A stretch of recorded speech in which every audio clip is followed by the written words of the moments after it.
Hello, আসসালামু আলাইকুম বন্ধুরা, কেমন আছেন? আশা করি ভালো আছেন। আমিও ভালো আছি। মাঝে মাঝে অসুস্থতার কারণে ভিডিওটা দিতে একটু অসুবিধা হয়ে যায়। নিজের যেহেতু অসুস্থ, নিজেই ভিডিও করতে হয়, সেজন্য অসুবিধা হয়ে যায়। সবাই দোয়া করবেন আমি যাতে করে সুস্থ হয়ে যাই তাড়াতাড়ি। তো আমার খুবই ইচ্ছে হয়েছে ভর্তা খাইতে। কী করবো নিজেই, তারপর একটু চেষ্টা করলাম নিজের হাতে তৈরি করে নিতে। আর এখানে কাঁঠালের মুচি, টমেটো, বড়ই এগুলো দিয়ে আমি ভর্তাটা বানাবো।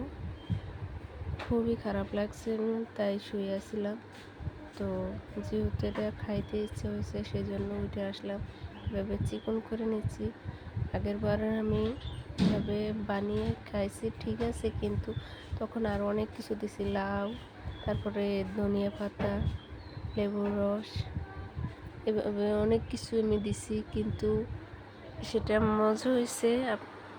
আর আমি তখন এই মুচিটা পাটা পিষে নিছি, মানে ছেঁচে এনেছি, যাতে করে ভর্তাটা খুবই সুস্বাদু হয়।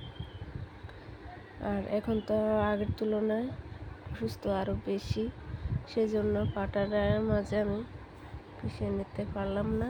হাতে কুচি এভাবে মতে নিতে আসি। তো আমি কুচি আলু ভাজি যেভাবে চিকন করে কুচি করে, ঠিক আমি সেভাবে কুচি করতেছি, যাতে করে আমি এটা লবণ দিয়ে মতার সাথে সাথে এটা একদম মিশ হয়ে যায়। তো আমি এখন আবার টমেটোটা ঠিক এভাবে সেমভাবে এটা কুচি করে নিচ্ছি, কারণ টমেটোটার মাঝের যে মেজাটা, এটা যদি কুচি কুচি চিকন হয় তাহলে কাটা যায় সুন্দরে, আর যদি একটু মোটা হয় তাহলে মোটার সাথে এটা সুন্দরে হয়ে আসে না, তখন কিন্তু এটা বড় দানা দানার মতন হয়ে থাকে। তো আপনারা চাইলে এভাবে কে কী খাইছেন অবশ্যই কমেন্ট করে বলবেন।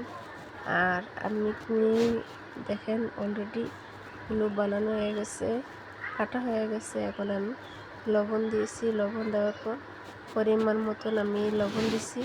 লবণ দেওয়ার পরে এগুলো মতো নেব।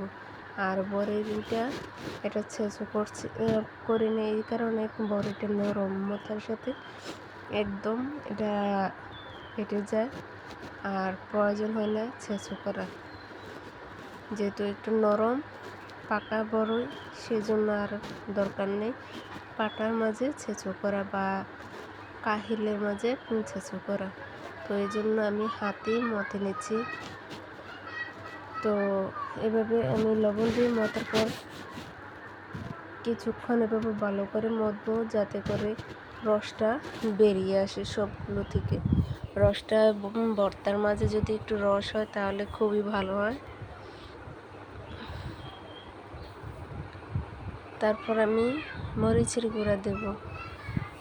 মরিচের গুঁড়া দেওয়ার পর আবার এভাবে মিশিয়ে নেওয়ার পর আমি আবার চিনি দেব। চিনি দিয়ে ভালোভাবে আবার মিশিয়ে নিয়ে তারপর আমি এটা নিজের স্বাদ মতন নিজে বানিয়ে সুস্বাদু করে খেয়ে নেব। দেখেন আমার ভর্তাটা খুবই সুন্দর।